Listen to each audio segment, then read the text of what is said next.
It's an interesting choice, I think, for a woman to choose urology, because urology is still predominantly a male-dominated field. It's changing now, but you know, you don't go to medical school thinking as a girl, like, I want to be a penis doctor. It's just a little funny, and it's not something your parents would have dreamed for you.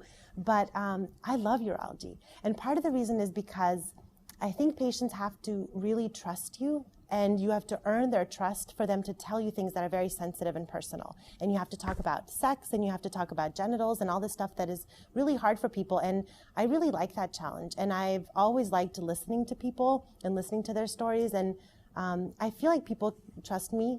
And so it was a good field. And then in urology also, unlike some surgical fields, you can usually fix the problem that the patient has. And that's very satisfying as a surgeon, that you want to be able to provide something that will really make their life, if not just as good as it was, even better, and not so much only temporizing something that's already not going well, you know. And then pediatric urology was an obvious choice because I love kids, and my whole life I have done, and I knew I would go into some kind of pediatric surgical field. So urology was a great choice. People just tend to be fun and laid back and really love what they do. They're happy with their jobs.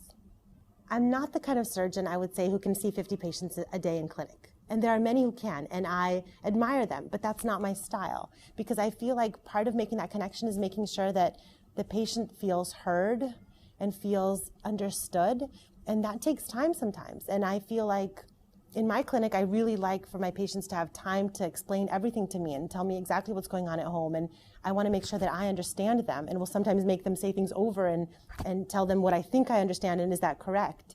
And then it also provides me some more time to teach them about what we understand about their kid's condition and how we can make it better, and offer them different choices, and maybe talk a little about each of the choices so they can help help them make those choices. I think surgery used to be such that a surgeon would just come into the room and say, this is the surgery you need, and we're going to do it. And that has changed so much, because these days it's a shared process, and everyone should be part of that decision, including the patient and the families.